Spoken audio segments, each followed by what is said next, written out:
Good morning to all of you and welcome to all of you in OCIS PCS classes. कैसे हैं आप लोग? Hope so सभी अच्छे होंगे, पढ़ाई भी बहुत बेहतर चल रही होगी और करंट अफेयर्स के जो आप लोग क्लास रेगुलर ले रहे हैं, वीडियो देख रहे हैं, तो उसमें क्या इम्प्रूवमेंट अब तक हुई है कमेंट सेक्शन में ज़रूर बताइएगा।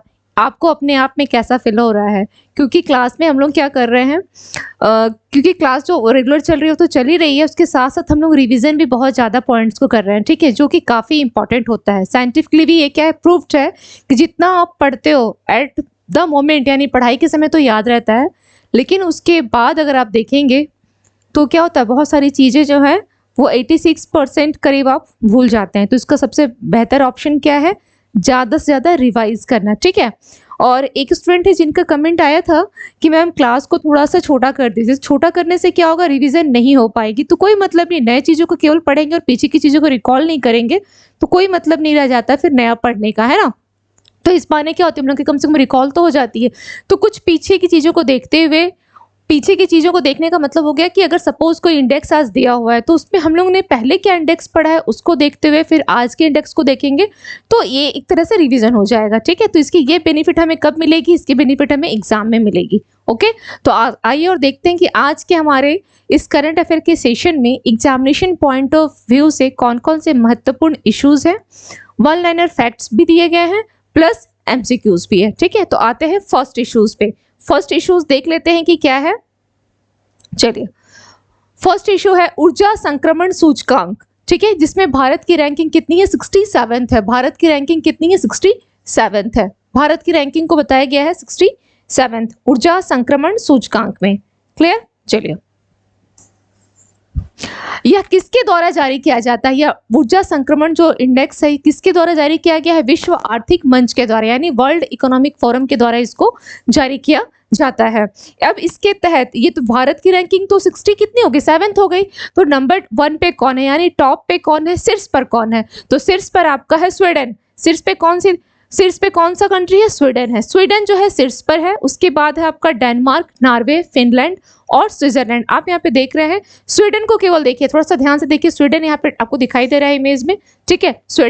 स्वीडन क्या है, टॉप पे है। उसके बाद आपका ये मतलब सभी के दिया गया है, डेनमार्क है, यहाँ नॉर्वे हो गया, ये फिनलैंड हो गया, और उसके बाद आपका स्विट्जरलैंड यहाँ पर, यही वो भी आप जानते हैं कि यूरोप में ही पड़ता है स्विट्जरलैंड, ठीक है। वो यहाँ पे लोकेट नहीं हो रहा है, बट इस जगह आपको स्विट्जरलैंड आ जाएगा। तो हमें ध्यान किसको रखना है, जो टॉप वाले कौन से हैं, तो स्वीडन शीर्ष पर है, ठीक है। स्वीडन के बाद आपका डेनमार्क आता है, फिर नॉर्वे, फिर फिनलैंड। फिनलैंड के बारे में एक एडिशनल फैक्ट यहाँ ध्यान रख लीजिए, जो फिनलैंड जो है यह नाटो का 31वां सदस्य देश है, ठीक है। नाटो का 31वां क्या है, यह सदस्य देश है, ठीक है, सदस्य देश है। और यह कब 31वां सदस्य देश बना है, 2023 में, ठीक है। आप लोग यहाँ एक चीज देख रहे हैं कि नाटो यहाँ जो सदस्य देश कौन सा, फिनलैंड बना है। फिनलैंड और रशिया, फिनलैंड किसके साथ टच कर रहा है, रशिया के साथ टच कर रहा है। तो जब फिनलैंड नाटो में शामिल हो गया तो नाटो का जो एरिया है वो क्या हो गया, और भी काफी बोल सकते हैं वाइड एरिया हो गया। तो इसके इसी रशिया के टच होने के कारण ही फिनलैंड को सुरक्षा की दृष्टि से क्या किया गया था, एक आर्किटेक्ट सैन्य अभ्यास भी किया है नाटो ने, ठीक है। नाटो ने क्या है, एक आर्किटेक्ट सैन्य अभ्यास भी किया है। ये भी आपकी करंट अफेयर से जुड़ा हुआ है, किसके लिए, तो फिनलैंड की सुरक्षा के लिए। क्यों? क्योंकि वो 31वां सदस्य देश बना है और रशिया के साथ उसके बॉर्डर को टच हो रहा है। आप बिल्कुल इमेज में यहाँ देख रहे हैं, ठीक है। चलिए, तो ये तो हो गई कि अब हम लोगों ने देखा है ऊर्जा संक्रमण सूचकांक। इसके प्रीवियस हम लोगों ने करंट अफेयर्स के ही सेशन में हम लोगों ने देखा है प्रीवियसली कौन कौन से इंडेक्स हम लोगों ने और भी देखा है। तो ध्यान रखिएगा कि ऊर्जा संक्रमण सूचकांक को जारी करता है विश्व आर्थिक मंच। तो क्या विश्व आर्थिक मंच और भी किसी सूचकांक को उसने जारी किया है, विश्व आर्थिक मंच किसी और सूचकांक को जारी किया है? जी हाँ, बिल्कुल, ग्लोबल जेंडर गैप किसके द्वारा जारी किया गया है, ग्लोबल जेंडर गैप भी विश्व आर्थिक मंच के द्वारा जारी किया गया है, ठीक है। Global gender gap, global gender gap, okay. ये किसके द्वारा जारी किया गया है, विश्व आर्थिक मंच के द्वारा, यानी वैश्विक लैंगिक असमानता सूचकांक। क्या है, वैश्विक लैंगिक असमानता सूचकांक, ठीक है, असमानता सूचकांक है। अब इसमें अगर लैंगिक असमानता सूचकांक की बात की जाए तो इसमें शीर्ष में कौन सा देश है, शीर्ष में यानी टॉप कंट्रीज कौन सी है, टॉप की अगर बात की जाए तो शीर्ष जो है वो है आपका आइसलैंड, आइसलैंड। और यह लगातार जो है 14 साल से यही लगातार 14 साल से आइसलैंड ही टॉप पर बना हुआ है, ठीक है।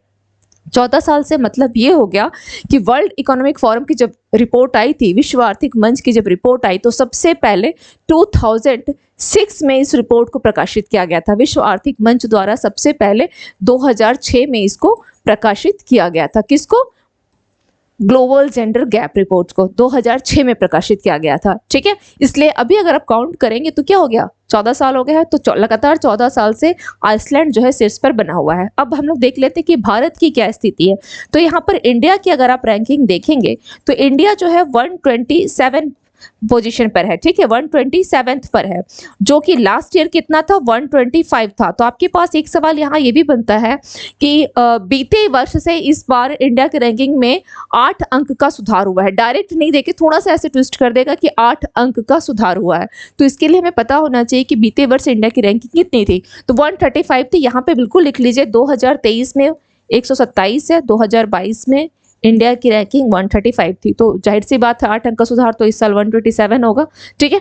ये हो गई विश्व आर्थिक मंच ने 2 रिपोर्ट जारी किए। विश्व आर्थिक मंच के द्वारा जारी किया गया 2 रिपोर्ट, एक है ऊर्जा संक्रमण, एक हो गया आपका ऊर्जा संक्रमण और दूसरा हो गया आपका ग्लोबल जेंडर गैप रिपोर्ट। दोनों को जारी किया वर्ल्ड इकोनॉमिक फोरम ने, विश्व आर्थिक मंच ने, ठीक है। इसके अलावा और कौन सी रिपोर्ट जारी की गई है, इसके अलावा जो रिपोर्ट जारी की गई है वो है ग्लोबल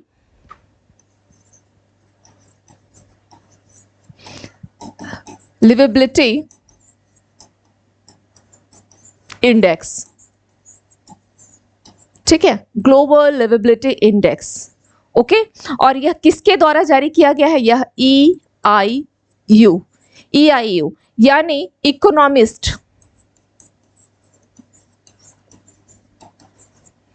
इकोनॉमिस्ट इंटेलिजेंस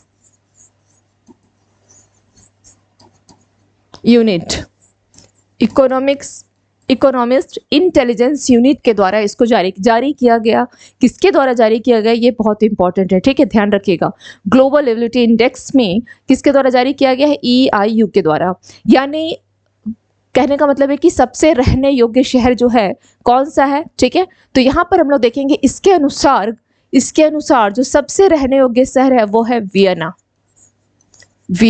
और ये वियना क्या है, ऑस्ट्रिया की राजधानी है, ठीक है, यह ऑस्ट्रिया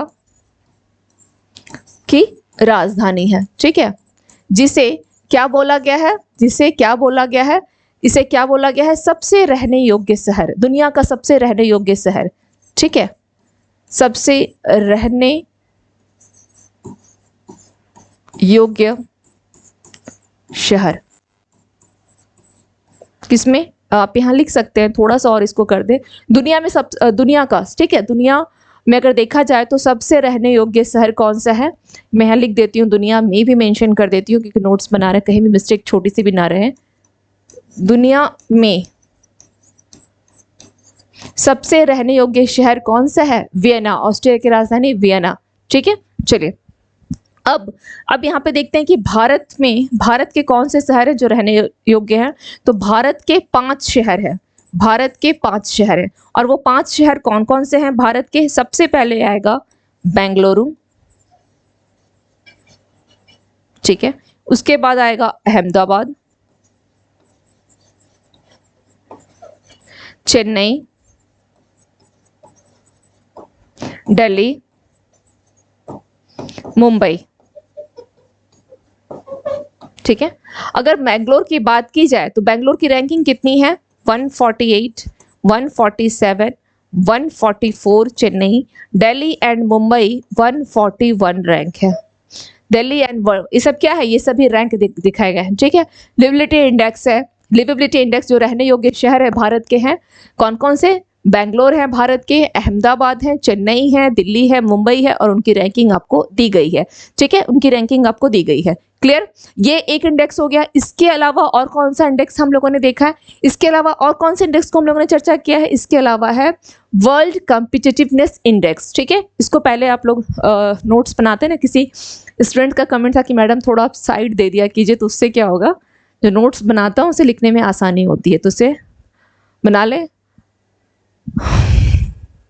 आज की क्लास में फिर एज यूजुअल क्लास पूरी रिकॉर्ड होने के बाद उसकी फिर से क्या हो गई, जो ऑडियो वो नहीं आ रही थी बीच क्लास से। ठीक है, तो दोबारा ये फिर क्या हो गया, मेहनत करना पड़ रहा है, तो खैर कोई बात नहीं है, इसलिए बीच बीच में ना ऑडियो चेक करना होगा।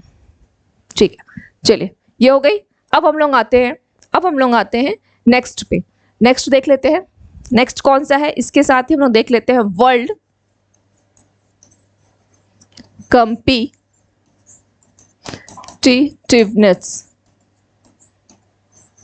यानी प्रतिस्पर्धात्मक।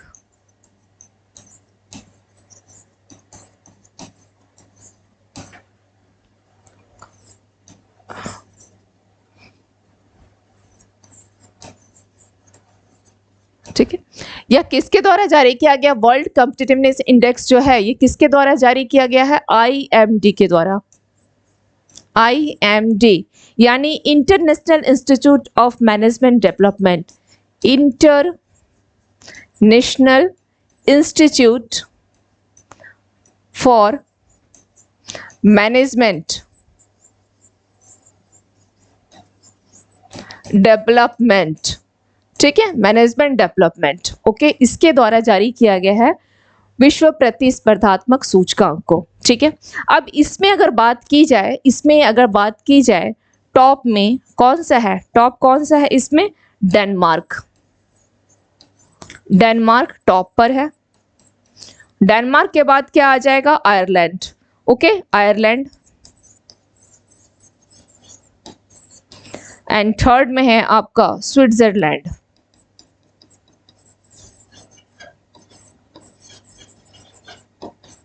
ठीक है, ये तीन आपके हो गए, ये तो हो गए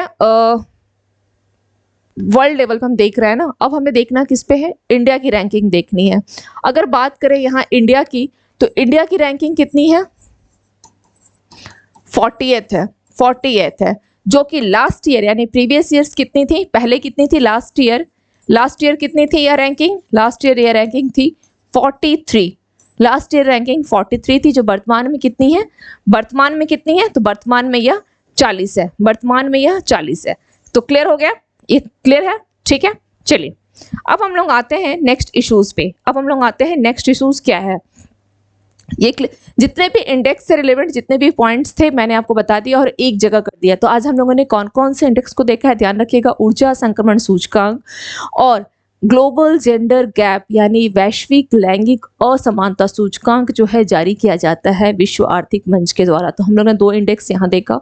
इसके अलावा विश्व प्रतिस्पर्धात्मक सूचकांक, उसके अलावा हम लोगों ने और कौन सा देखा है? ग्लोबल लिविलिटी इंडेक्स यानी दुनिया का सबसे रहने योग्य शहर कौन सा है, इसके सूचकांक को हम लोगों ने देखा है। अब आते हैं हम लोग नेक्स्ट इश्यूज पे। नेक्स्ट इश्यूज क्या है? नेक्स्ट इश्यूज है यूपी में गौ हत्या और बाल उत्पीड़न के मामलों को लेकर के एक ऑपरेशन शुरू किया गया है और उस ऑपरेशन का नाम है ऑपरेशन कन्विक्शन। ठीक है, क्या है? ऑपरेशन कन्विक्शन जो है शुरू किया गया है। यह यूपी पुलिस विभाग के द्वारा, कौन है? यूपी पुलिस विभाग ने क्या किया है? ऑपरेशन कन्विक्शन लॉन्च किया है। अब इसमें क्या है, क्यों, इसका उद्देश्य क्या है इस ऑपरेशन का? तो इस ऑपरेशन का उद्देश्य है जो यौन अपराधों से जो बच्चों का संरक्षण यानी पॉस्को अधिनियम को, ठीक है, के तहत क्या करना है? दर्ज मामलों के अभियोजन में तेजी लाना है, इसमें और तेजी लाना है। इसके साथ साथ और क्या है इसमें? यह गौ हत्या हो गया, धर्म परिवर्तन है, बलात्कार है और हत्या के मामलों में शामिल अपराधियों की क्या करेगा? तत्काल गिरफ्तारी करेगा। तत्काल गिरफ्तारी है इसमें। ठीक है, यह अपराध के खिलाफ जो मजबूत सबूतों का संग्रह, महत्वपूर्ण जांच और अदालतों में मामलों का प्रभावी प्रतिनिधित्व सुनिश्चित करेगा। चार्जशीट दाखिल होने के 3 दिन के अंदर, चार्जशीट दाखिल हो गई उसके 3 दिन के अंदर अपराधियों पर आरोप तय कर दिया जाएगा, ठीक है, और 30 दिन के अंदर क्या होगा, सुनवाई पूरी कर ली जाएगी। तो ये काफी एक अच्छा हम बोल सकते हैं कि यूपी गवर्नमेंट की तरफ से ये एक अच्छा ये किया गया है ना। अब इसके अलावा और हम लोग देख लेते हैं कि यूपी में और कौन कौन सी योजनाएं हैं जो वहाँ की गवर्नमेंट के द्वारा चलाई जा रही है, ठीक है। यूपी की और भी योजनाओं को देख लेते हैं, चलिए। इसके अलावा यूपी की और कौन कौन सी योजना है, उसके अलावा यूपी की कौन सी है, अभ्युदय योजना, अभ्युदय योजना, नंदी बाबा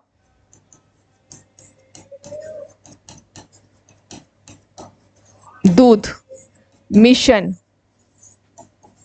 ठीक है, दीदी कैफे,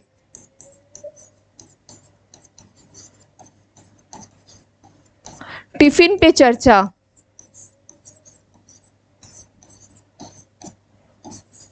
ये सब किसके द्वारा चलाई जा रही है, टिफिन पे चर्चा, ये सब योजना किसके द्वारा चलाई जा रही है, तो यह सब चलाई जा रही है किसके द्वारा है, तो यह सब है यूपी सरकार के द्वारा चलाई जा रही है, यूपी सरकार। इसके अलावा आप और लिख सकते हैं मोटर बाइक, ठीक है, मोटर बाइक रेस, यानी मोटो जीपी 2023, ठीक है, ये पहला है, यह भी यूपी में पहला रेस चलाया गया था। इसके अलावा आप यहाँ लिख सकते हैं यूपी में जेलों के सुधार के लिए, ठीक है, क्या किया गया है, जेलों को, यूपी के जेलों को क्या बोला जाएगा, सुधार गृह, सुधार गृह कहा जाएगा यूपी के जेलों को। और एक बहुत महत्वपूर्ण जो है वो है LADCS, LADCS का मतलब क्या होता है, इसे आप फुल फॉर्म देखेंगे तो यह है लीगल एड डिफेंस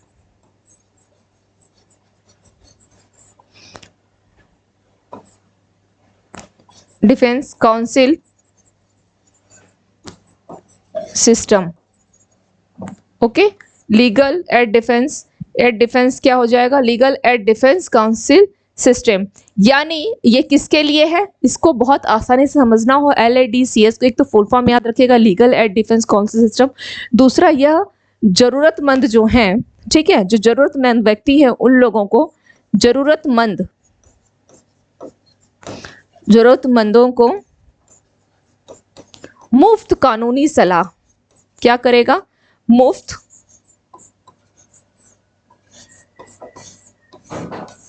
कानूनी सलाह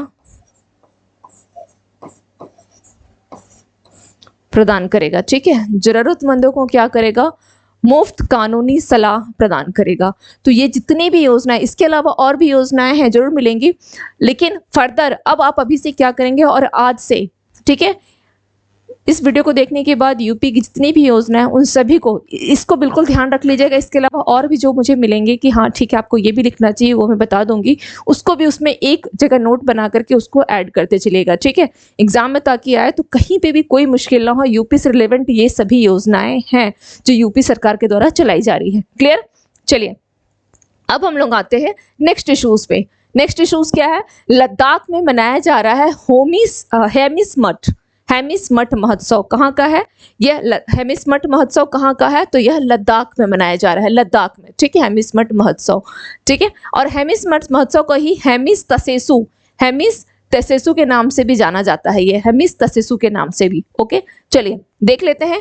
ये तो हो गई लद्दाख में। आपको अभी हाल बिल्कुल वर्तमान में एक न्यूज से आप लोग अवगत होंगे कि जम्मू कश्मीर और लद्दाख के हाईकोर्ट परिसर में ही एक नया क्या किया गया, एक नया परिसर जो है उसकी आधारशिला रखी गई है, ठीक है। चलिए देख लेते हैं कहां पर, जम्मू कश्मीर, ओके, JNK एवं लद्दाख के लिए। लद्दाख हाईकोर्ट के लिए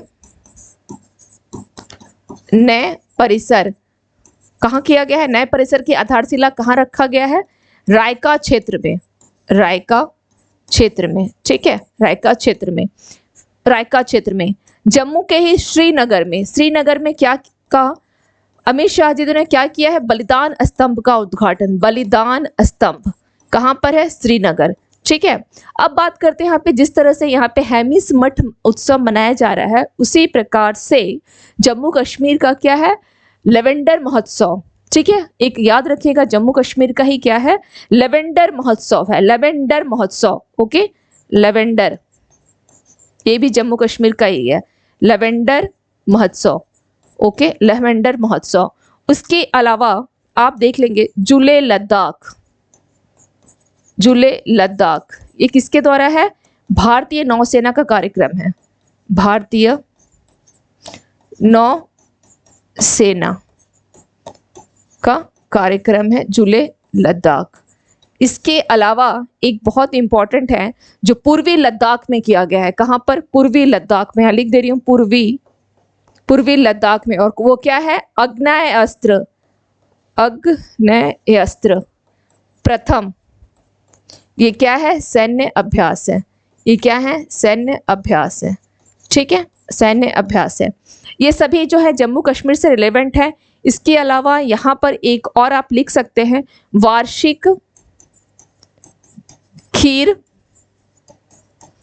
भवानी मेला, भवानी मेला, जो कि कश्मीरी पंडितों के द्वारा सेलिब्रेट किया गया है, कश्मीरी पंडितों के द्वारा, कश्मीरी पंडितों के द्वारा। ठीक है, ये कुछ पॉइंट्स हो गए जो आपके जम्मू कश्मीर से रिलेवेंट हैं, जम्मू कश्मीर से। और इन सब के अलावा एक काफ़ी महत्वपूर्ण इंपॉर्टेंट है, काफ़ी महत्वपूर्ण हम बोल सकते हैं उसको, जो कि है राज्य खाद्य सुरक्षा, राज्य खाद्य सुरक्षा सूचकांक। ठीक है, इसके 3 कैटेगरी थी, इसकी 3 कैटेगरी निकाली गई थी। बड़े राज्य की श्रेणी थी, छोटे राज्य की श्रेणी थी, और यूटीज की भी श्रेणी थी, केंद्र शासित प्रदेश की भी। तो यूटीज के तहत ही जम्मू कश्मीर को, ठीक है, J&K को क्या किया है, प्रथम स्टेट को घोषित किया गया है राज्य खाद्य सुरक्षा सूचकांक में। क्लियर? तो ये सभी आपके इंपॉर्टेंट पॉइंट्स मिल गए हैं। अब आप लोग इसका इजिली, मैं बिल्कुल साइड हो जा रही हूँ, नोट्स बना लें इसका। ठीक है, चलिए नेक्स्ट पे आते हैं।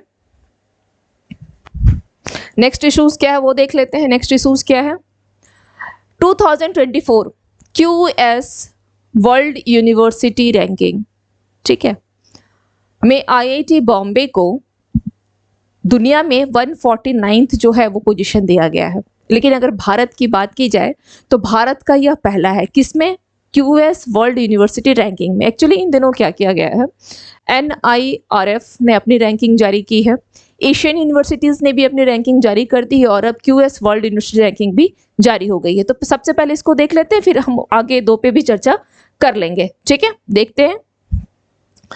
तो इस कोआ क्वेरली साइमंस यानी QS वर्ल्ड यूनिवर्सिटी रैंकिंग का ये कौन सा संस्करण है, 20th एडिशन है, 20वां संस्करण है। आप इमेज में यहाँ पे देख रहे हैं IIT मुंबई को क्या मिला है, IIT मुंबई को 149th रैंक मिला है दुनिया में, और अगर भारत की बात की जाए तो पहला है। ठीक है, और इसी में दुनिया में प्रथम जो है वो आपका मेसा इंस्टीट्यूट ऑफ टेक्नोलॉजी है, यानी MIT, मेसा इंस्टीट्यूट ऑफ टेक्नोलॉजी। और ये यह लगातार जो है 12 वर्षों से, ठीक है, लगातार कब से, 12 वर्षों से ये टॉप रैंक पर बना हुआ है। ठीक है, लगातार 12 वर्षों से। तो देख लेते हैं यहाँ पर QS वर्ल्ड यूनिवर्सिटी रैंकिंग में IIT बॉम्बे को भारत में पहला और दुनिया में 149th इसको पोजीशन मिला है। लास्ट ईयर इसका थोड़ा सा लास्ट ईयर को देख लेते हैं कि 2022 में इसका स्थान क्या था, 172 था, जो कि अभी 149 है। ओके, 149 है। यहाँ पर होगा मेसा इंस्टीट्यूट्स ऑफ टेक्नोलॉजी यानी MIT को क्या मिला है, टॉप पर है, यह शीर्ष पर है, शीर्ष स्थान है। ठीक है, अब आगे कुछ इंडेक्स इसके दिए गए हैं बॉक्स में। विश्व के शीर्ष 5 विश्वविद्यालय आप यहाँ देख सकते हैं, MIT है, कैम्ब्रिज है, ऑक्सफोर्ड को काउंट किया गया है, हार्वर्ड है एंड स्टैनफोर्ड यूनिवर्सिटी है। अब इसके आगे हम लोग देखेंगे तो ये तो विश्व के हो गए, भारत का देख लेते हैं। भारत के भी शीर्ष 5 यूनिवर्सिटीज को दिया गया है। IIT मुंबई है, IIT दिल्ली है, IISc बेंगलोर को भी स्थान मिला है, एंड IIT खड़गपुर है, IIT खड़गपुर। ठीक है, तो ये 5 को भी स्थान दिया गया है।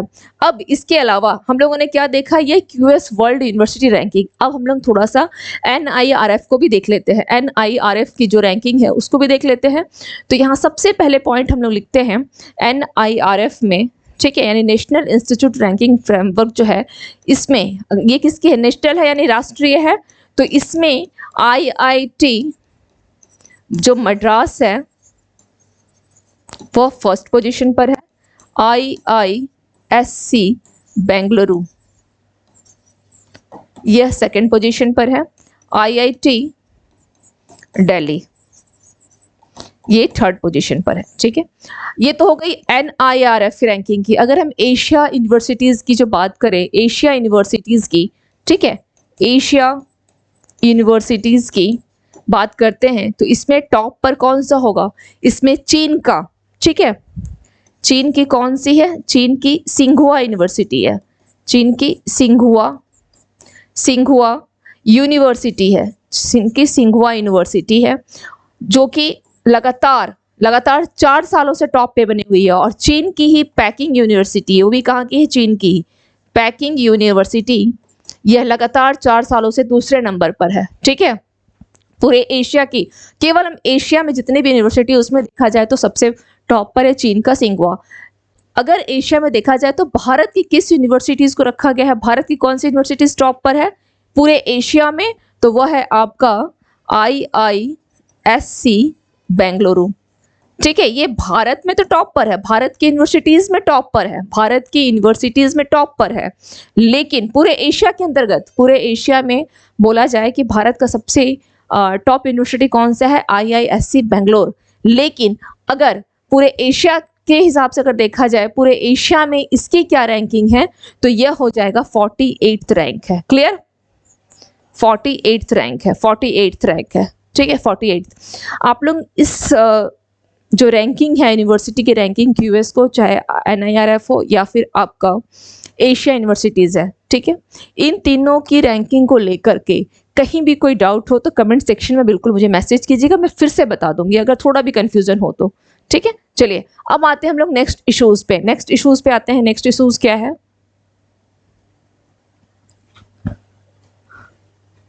नेक्स्ट है 64th वैश्विक पर्यावरण सुविधा, यानी 64th बोल सकते हैं ग्लोबल इन्वायरमेंट फैसिलिटी, ठीक है।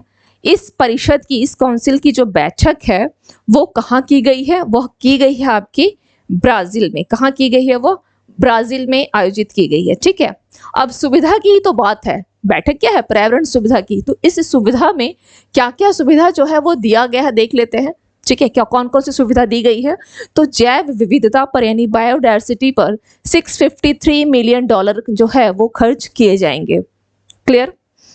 यह फंडिंग किसकी है, 136 देशों को सहायता प्रदान करेगा, जो फंडिंग है 136 देशों को सहायता प्रदान करेगा, ठीक है। नेक्स्ट देखते हैं क्या है, फंडिंग का जो 16% है वो किस पे जाएगा, तो जलवायु परिवर्तन के लिए किया गया है, ठीक है। जलवायु परिवर्तन पर 16%, 12% जो है भूमि क्षरण के लिए, और 11% जो है यह अंतर्राष्ट्रीय जल के लिए है, अंतर्राष्ट्रीय जल के लिए कितना, 11%, ठीक है। लैटिन अमेरिका और कैरिबियाई देशों को अधिकांश राशि प्राप्त होगी। अब यहाँ पे इंपॉर्टेंट ये भी है कि इसमें आप देखेंगे तो संयुक्त राष्ट्र जो विकास कार्यक्रम है यानी यूएनडीपी को सबसे ज्यादा राशि मिल रही है, उसके बाद संयुक्त राष्ट्र पर्यावरण कार्यक्रम को यानी इन्वायरमेंट प्रोग्राम को यूएनईपी को मिल रहा है, और उसके एट द बाद क्या होगा, लास्ट में एफएओ यानी खाद्य और कृषि संगठन को स्थान होगा, ठीक है।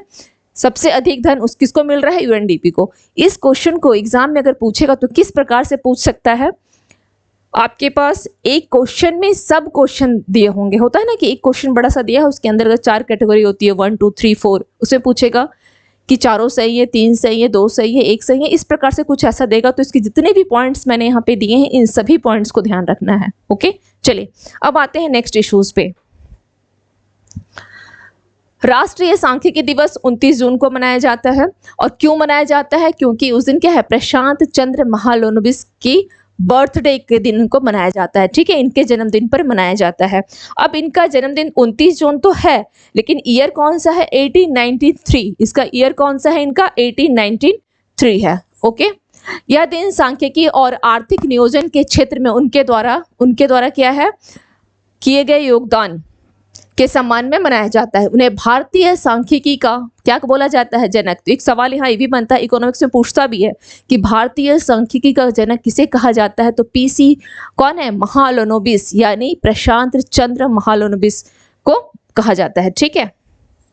उन्होंने भारतीय सांख्यिकी संस्थान की स्थापना की, वह महालनोबिस दूरी के लिए प्रसिद्ध है। चलिए नेक्स्ट आते हैं। नेक्स्ट इसके थीम देख लेते हैं। थीम क्या है? सतत विकास लक्ष्यों की निगरानी के लिए राष्ट्रीय संकेतक ढांचे के साथ राज्य संकेतक ढांचे का संरेखण है। ओके, चलिए अब आते हैं भारत में पहली हाइड्रोजन ट्रेन की 2024 तक, जो पहली हाइड्रोजन ट्रेन चलेगी उसकी स्थापना हो सकता है स्टार्ट हो जाए 2024 तक, स्टार्ट होने की है उम्मीद है, चलने की उम्मीद है। लेकिन कहाँ से कहाँ तक? वो हरियाणा के जिंद से ही हरियाणा के सोनीपत तक, यानी जिंद से सोनीपत तक ये हाइड्रोजन ट्रेन जो है चलाई जाएगी। ओके, कब? नेक्स्ट ईयर ऐसी उम्मीद की जा रही है। ओके, यहाँ पे आप देख रहे हैं। अब हम लोग थोड़ा सा देख लेते हैं, थोड़ा सा जो जनरल साइंस में क्वेश्चन बन सकता है कि हाइड्रोजन ट्रेनें जो हैं किस पर आधारित है? हाइड्रोजन ईंधन सेल पर चलती हैं, ठीक है, हाइड्रोजन ईंधन सेल पर चलती है। और यह जो ऑक्सीजन और हाइड्रोजन के संयोजन से कैसे करती है? तो ऑक्सीजन है और हाइड्रोजन, इन दोनों के संयोग से क्या करती है? बिजली को उत्पन्न करती है, ठीक है। और ये बिजली क्या करती है? बिजली जो ट्रेन की मोटरों को चलाती है, क्या करती है? यह बिजली ट्रेन के मोटरों को चलाती है। याद रखिएगा कि जो अभी तक जहां हाइड्रोजन ट्रेन जहां चल रही है, ठीक है, जर्मनी, हाइड्रोजन ट्रेन अभी वर्तमान में कहाँ चल रही है? तो जर्मनी में चल रही है। ओके, चलिए, ठीक है, ये हो गया। हाँ, यहाँ पे एक और चीज है कि हरियाणा के संदर्भ में थोड़ा सा देख लेते हैं कि कौन कौन से इंपॉर्टेंट पॉइंट है। तो हरियाणा में नितिन गडकरी जी के द्वारा क्या किया गया है? 4 लेन, हरियाणा में क्या किया गया है? यहाँ पर एडिशनल फैक्ट है ये, ठीक है, 4 लेन NH, 4 लेन NH कौन कौन से हैं? कहां से? सोनीपत, वो भी सोनीपत, ठीक है, सोनीपत, करनाल, अंबाला के लिए क्या किया गया है? 4 लेन H जो है वो क्या आरंभ किया जा चुका है। किसके लिए है? कौन कौन से हैं? तो हरियाणा में, हरियाणा के लिए 4 लेन का NH होगा, ठीक है, हरियाणा में, ठीक है, मैंने जिला बता दिया है। इसके अलावा हरियाणा में क्या किया गया है? इसके अलावा आप यहाँ पे लिख सकते हैं, हरियाणा का ही है, द्विवार्षिक जल संरक्षण योजना। चलिए मैं वहां लिख देती हूँ, ठीक है, वहां लिख दे रही हूँ। हरियाणा में क्या किया गया है? द्विवार्षिक जल संरक्षण योजना, ठीक है, कब से कब तक है? द्विवार्षिक है, तो 2023 से 25 तक का ये प्रोग्राम है, ठीक है। चलिए नेक्स्ट इशूज पे आते हैं। नेक्स्ट इशूज क्या है देख लेते हैं। नेक्स्ट इशूज क्या है? रोहित जावा को क्या बनाया गया? हिंदुस्तान यूनिलीवर के MD और CEO कौन है? रोहित जावा है। क्लियर। नेक्स्ट इशूज पे आते हैं। गन्ना किसानों के लिए जो इस सीजन का 2023-24 का जो मूल्य रखा गया है 315 रुपए प्रति क्विंटल, और यह अब तक का सबसे उचित मूल्य है, ठीक है, और हाई वैल्यू दिया भी गया है। क्लियर। नेक्स्ट है, अब आते हैं वर्ल्ड लर्नर फैक्ट्स पे। सड़क नेटवर्क के मामले में भारत जो है वो किस पोजीशन पर है? सेकंड पोजीशन पे, यानी अमेरिका फर्स्ट पे है। तो कह सकते हैं कि अमेरिका के बाद दूसरे स्थान पर कौन है? अमेरिका के बाद दूसरे स्थान पर भारत पहुंचा है। कितना है? 1.5 लाख, कितना है? 1,45,000 इतना किलोमीटर है ना, 1.45 लाख किलोमीटर, यानी 1,45,000 किलोमीटर सड़क नेटवर्क कहाँ पर है? भारत में है, 1,45,000, ठीक है, 1,45,000। राहत शिविरों में रह रहे मणिपुर हिंसा पीड़ितों को राज्य सरकार ने कितने रुपए देने की घोषणा की है? तो 1,000 रुपए देगी राज्य सरकार, ठीक है। अब यहाँ पे एक वेरी वेरी इंपॉर्टेंट है, वेरी वेरी इंपॉर्टेंट, कि मणिपुर में जो हिंसा हुई है इसकी जांच, मणिपुर हिंसा की जो जांच की जा रही है उसके लिए जो समिति गठित की गई है उसके अध्यक्ष कौन है? तो यहाँ ध्यान रखिएगा कि यह 3 सदस्यीय समिति है। कितने हैं? 3 सदस्यीय समिति, 3 सदस्य समिति है, ठीक है, 3 सदस्य। अब इसमें अध्यक्ष कौन है? अजय लांबा, अजय लांबा, अजय लांबा, ठीक है, अजय लांबा, अजय लांबा इसके अध्यक्ष हो गए। ओके, अध्यक्ष हो गए, अध्यक्ष हो गए। अब यहां पर आप लिख सकते हैं हिमांशु शेखर दास,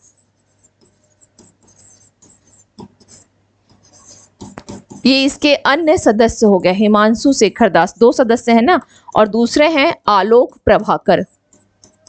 ये वेरी वेरी इंपॉर्टेंट है, ध्यान रखिएगा, आलोक प्रभाकर, ठीक है। ये क्या हो गए, दो सदस्य हो गए, अध्यक्ष हो गए अजय लांबा, और ये दोनों सदस्य हैं।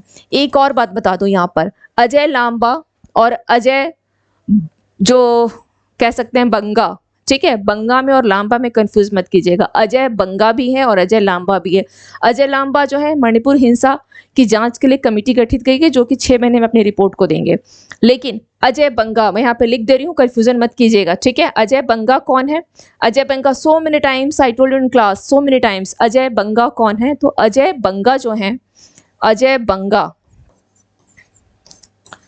ये कौन है, अजय बंगा विश्व बैंक के इनको अध्यक्ष है, विश्व बैंक का अध्यक्ष इनको बनाया गया है, भारतीय मूल के हैं, विश्व बैंक का अध्यक्ष बनाया गया है, ठीक है। ये 2 जून से ही अपना कार्य स्टार्ट किए हैं अजय बंगा को विश्व बैंक का अध्यक्ष।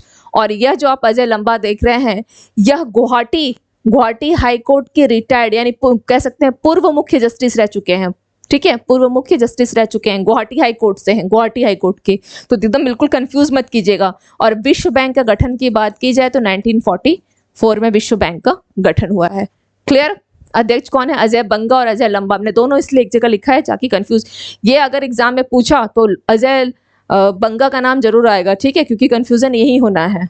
चलिए नेक्स्ट देख, हाँ इसमें एक क्वेश्चन रह गया ना, हाँ, साहित्य अकादमी ने युवा पुरस्कार 2023 के तहत हिंदी के लिए चांदपुर की चंदा किसको दिया है, अतुल राय को, अतुल कुमार राय को। इसके साथ ही एक नाम और याद रखिएगा, किसके लिए है, यह युवा पुरस्कार है, ये क्या है, युवा पुरस्कार है, ठीक है, यह युवा पुरस्कार है, ओके, हिंदी के लिए। और अगर इसी में अगर बोला जाए कि बाल साहित्य पुरस्कार जो दिया गया है, या बाल साहित्य पुरस्कार दिया गया है किसके लिए, हिंदी के लिए ही, हिंदी के लिए ही किसको दिया गया है, सूर्यनाथ सिंह को, सूर्यनाथ सिंह को किसके लिए दिया गया है, हिंदी के लिए दिया गया है, ठीक है। कौन सी है, लघु कथा का संग्रह कौन सा है, कौटुक ऐप, कौटुक ऐप, ठीक है। और ये क्या है, लघु कथाओं का, ये भी हिंदी के लिए ही इनको दिया गया है, क्या है, यह लघु कथाओं का संग्रह है,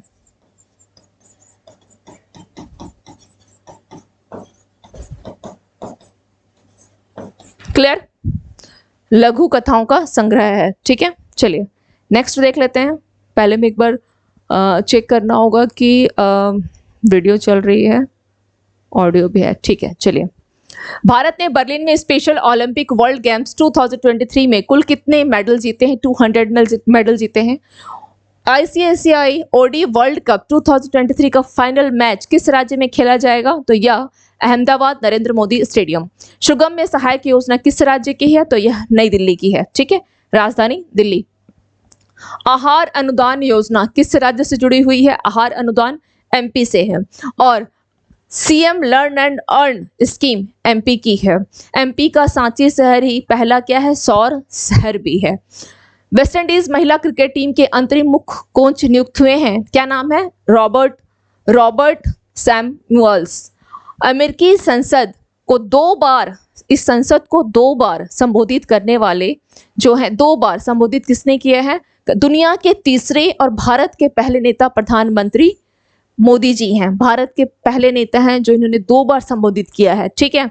इससे पहले और कौन कौन संबोधित किए हुए हैं, भारतीय नेता की बात की जाए, भारतीय नेता की, तो कौन होंगे, मनमोहन सिंह भी होंगे और डॉक्टर सर्वपल्ली राधाकृष्णन, इन्होंने भी संबोधित किया है, ठीक है। चलिए नेक्स्ट देख लेते हैं। 200 अंतरराष्ट्रीय मैच खेलने वाले फुटबॉलर जो बने हैं, अंतरराष्ट्रीय जो खेलने वाले, ठीक है, अंतरराष्ट्रीय कौन बने हैं, क्रिस्टियानो रोनाल्डो, और ये हैं कहाँ के? पुर्तगाल के हैं। ये कहाँ के हैं? पुर्तगाल के हैं। वुमेन्स इमर्जिंग एशिया कप किसने जीता है? भारतीय महिला क्रिकेट टीम ने। ओके। जर्मन शांति पुरस्कार किसको दिया गया है? सलमान रुश्दी को। अब सवाल यहाँ है कि किस भारतीय को दिया गया था 2020 में? अमर्त्य सेन को दिया गया था। ठीक है, अमर्त्य सेन को 2020 में दिया गया था। ये भी सवाल बन सकता है। नेक्स्ट है ब्रिक्स सीसीआई महिला कार्य जो बोल सकते कार्य क्षेत्र के अध्यक्ष किनको चुना गया है? रूबी सिन्हा को। ब्रिक्स का गठन कब हुआ था? 2006 में ब्रिक्स का गठन किया गया था। इसका हेडक्वार्टर कहाँ है? चीन के संघाई में। एशियाई तलवारबाजी चैंपियनशिप में भारत के लिए पहली बार पदक किसने जीता है? भवानी देवी। तलवारबाजी भवानी देवी, नाम बिल्कुल ध्यान रखिएगा। ओके। किस भारतीय एयरलाइंस ने क्या किया है? 500 एयरबस A320 विमानों का ऑर्डर देकर इतिहास रच दिया है। तो क्या होगा? इंडिगो एयरलाइंस ने। किसने किया है? इंडिगो एयरलाइंस ने।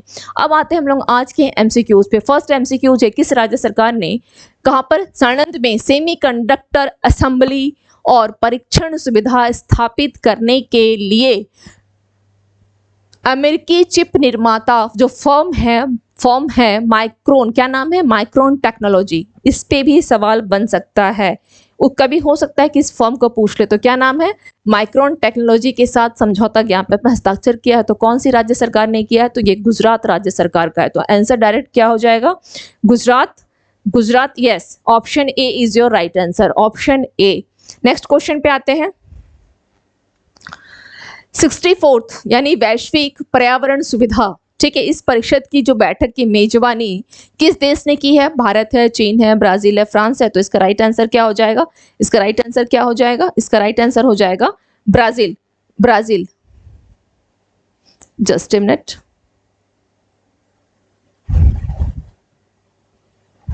यस, इसका राइट आंसर क्या हो जाएगा? ब्राजील। ओके, चलिए नेक्स्ट देख लेते हैं। 2 दिवसीय हैमिट मत महोत्सव कहां पर आयोजित किया जा रहा है? लद्दाख में। 2 दिवसीय कहां होगा? लद्दाख में। इस पर डायरेक्ट आंसर इस तरह से बिल्कुल ध्यान रखिए कि ऑप्शन को भी देखना ना पड़े, क्वेश्चन देख के डायरेक्ट बिल्कुल दिमाग में आ गया कि तो लद्दाख में है। ओके, चलिए नेक्स्ट क्वेश्चन पे आते हैं। 2024 क्यूएस वर्ल्ड यूनिवर्सिटी रैंकिंग में किस विश्वविद्यालय को भारत में पहला और दुनिया में 149th जो स्थान दिया गया है? तो वह है IIT मुंबई। क्या होगा? IIT मुंबई। तो आंसर क्या होगा? First, A is your right answer, IIT Mumbai. Okay, next question देख लेते हैं। किस राज्य ने गौ हत्या और बाल दुर्व्यवहार मामलों के लिए ऑपरेशन कनेक्शन को शुरू किया है? तो कौन सा राज्य है वो? उत्तर प्रदेश। चलिए नेक्स्ट क्वेश्चन पे आते हैं। केंद्रीय मंत्रिमंडल ने हाल में ही सीजन 2023-24 के लिए गन्ना किसानों के लिए कितना मूल्य को रखा है? 315 रुपए प्रति क्विंटल, जो सबसे क्या है? हाईएस्ट वैल्यू रखी गई है। कितनी है? 315 रुपए प्रति क्विंटल। नेक्स्ट क्वेश्चन पे आते हैं। ऊर्जा संक्रमण सूचकांक 2023 के बारे में कौन सा स्टेटमेंट सही है बताना है। इस सूचकांक में भारत की जो रैंकिंग है कितनी बोली गई है? 78th। भारत की रैंकिंग कितनी बोली गई है? 78th, जो कि क्या है? रॉन्ग है। ये स्टेटमेंट तो रॉन्ग हो गया क्योंकि भारत की रैंकिंग कितनी है? 67th है।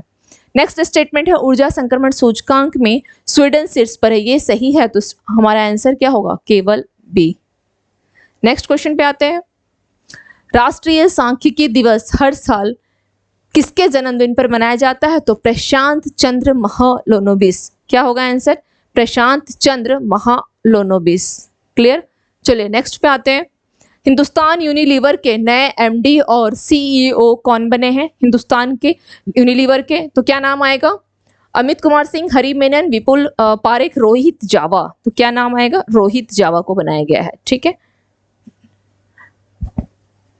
आपदा रोधी अवसंरचना गठबंधन के बारे में कौन सा स्टेटमेंट सही है?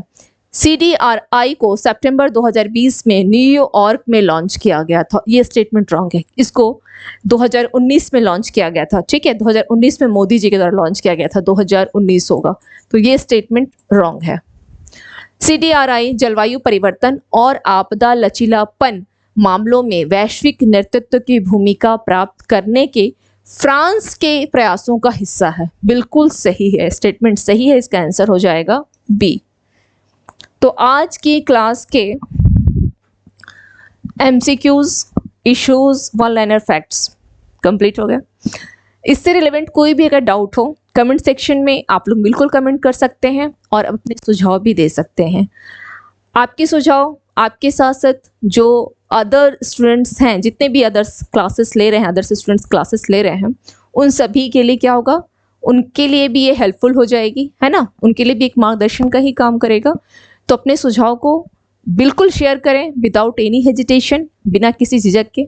और मुझे ये अच्छा लगता है कि कुछ स्टूडेंट्स ऐसे मैंने कहा ना कि हाँ, कुछ एक स्टूडेंट का मैसेज आया, ललन नाम है उनका, कि मैडम थोड़ा साइड हट करके नोट्स, तो इस तरह से बताने से मुझे कुछ समझ में आएगा ना, तो आप लोग एज मच एज कमेंट करके आपकी जो भी प्रॉब्लम्स हैं, कहीं भी कोई डाउट्स है, उसको बिल्कुल शेयर करें, ठीक है। आपकी प्रॉब्लम्स के जो क्यूरीज होगी उन सभी का वेलकम है इस चैनल पे, ठीक है। क्लास आपकी है, आप काफ़ी वैल्यूबल टाइम देते हैं, इसलिए इस क्लास को आप अपने अकॉर्डिंग लेकर के चलें, ठीक है। ओके, चलिए। और हो सके तो इस चैनल को आप लोग लाइक करें, शेयर करें एंड सब्सक्राइब करें। तो मिलते हैं फिर नेक्स्ट करंट अफेयर्स के सेशन में। Okay, thank you to all of you and have a nice day.